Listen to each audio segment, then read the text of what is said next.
It's hardcore, to say the least, to know that there are tens of thousands of top technicians over banking, over science, over academia, media, government, who all write books and all write white papers bragging about how they're building a world government to kill us and how what they're doing is a wonderful thing. And then you just see the general public. They're watching American Idol and Miss USA and Lost, and their simple pleasures are dressing up fancy and strutting around in their front yard with their neighbor watching them. I transcended strutting around acting cool the day I was born. And I guess in a way I'm alien compared to a lot of people. I just don't get it. And let me be clear about that. I'm against commercialism. And again, that's just a general term. I mean, what does that mean? There's so many variants of that. I'll try to break that down here briefly. In that, in my hierarchy of needs, as long as I'm comfortable and can take care of myself, and I understand how those that aren't comfortable and can't take care of themselves, it's everything. Resentment, envy, feelings of insecurity, which the media programs and manipulates and nurtures and builds up in you. Hey, if you can admire beauty in wildflowers, in the woods, if you can admire the beauty of the moon at night, if you can admire the beauty of a fish swimming around in a stream, if you can admire the beauty of your wife, or if you're a woman, of your husband, or the wondrous creativity in your children's eyes, you have the spark of God in you. So I understand.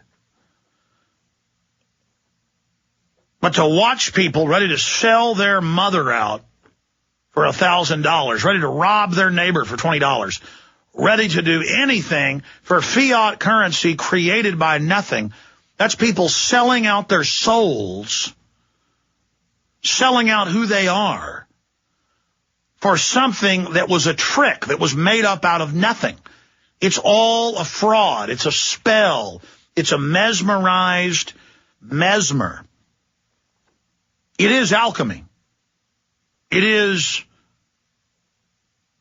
the prestige of the magic trick, the bamboozled, defrauded crowd. And I say the elite are low. I say they take knowledge and technology and information and use it for war and enslavement and domination, and that they're so greedy and envious of their fellow humans that they strive to dumb people down and to use our natural instincts to weaken us and to shudder men and women's minds from the larger universe and the great mysteries of the world and to understanding and knowledge and brotherhood of man. That is the ultimate sin. And all of the sadistic enjoyment the elite has for stomping on children and stomping on screaming women, and the way they enjoy poverty, the way they enjoy ribs sticking out of the sides of a child covered with flies, the way they enjoy war and darkness and flame and pain and carnage, and the way they've sold the general public. The way you see death and destruction creeping into the society everywhere, the love of it, the way they pair blood and destruction and pain and suffering and torture with beauty and with sex and with the female form. It's all a lie. These are weak, domesticated people that have never actually experienced true evil and have no idea what they're being sucked into, the chains that have been fitted around them. They're now dragging them into the mouth of hell itself. As they're drunk spiritually on the narcotic of darkness.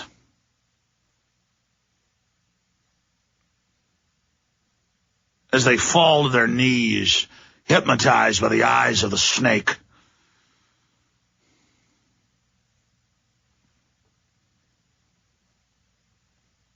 Watching my fellow man go headlong into bondage and total enslavement. Watching the hopes and dreams disappear, watching all forms of independence and self-sufficiency being shut down, watching the giant kill grid like a wire mesh Leviathan squid pulling us into the dark waters of suffering. Watching the armies of evil rise like mountains thrust up by tectonic forces of Hades.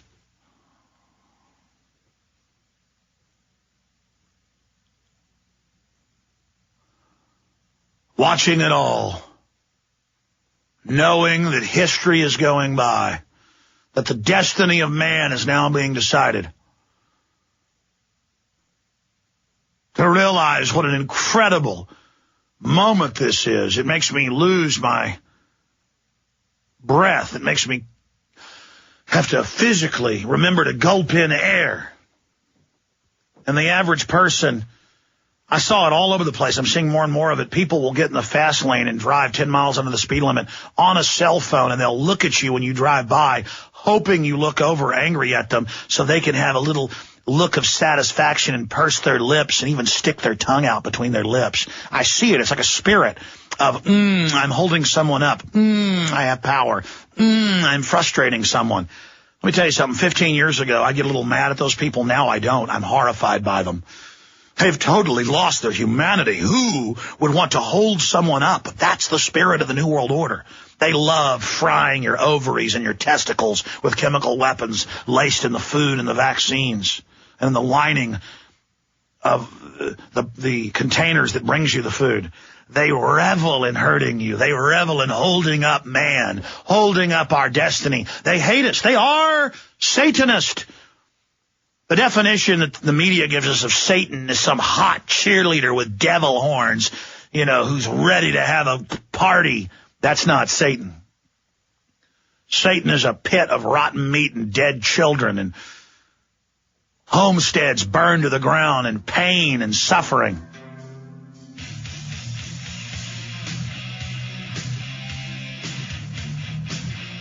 And I think about how they revel in holding us back. They do come to kill, steal, and destroy. This isn't a human force, ladies and gentlemen. It is Satan. Satan is real. He's the T-Rex of political talk. Alex Jones on the GCN Radio Network. Okay, he joins us to talk about a host of issues. What's happening on the Korean Peninsula, which could lead to nuclear war. I mean, that's all over the headlines. Israel saying they may go into Iran sooner rather than later. That's back on the front burner. Is there a Fox Fallon to stop it? What will Admiral Mullen do? You've got this global financial meltdown happening. You notice world wars always start during a major global meltdown. There's a method to this madness.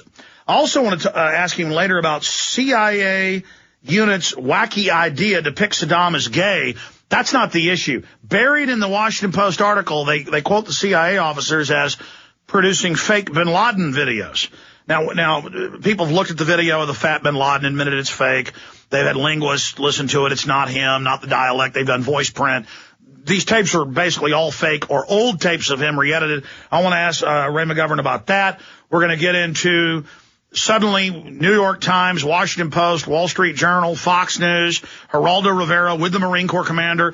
We're here helping the Afghans grow the opium. We have to, or Al-Qaeda will get the opium. I mean, folks, they're really coming out in the open. Yeah, we put out fake bin Laden tapes. Yeah, we're growing the smack.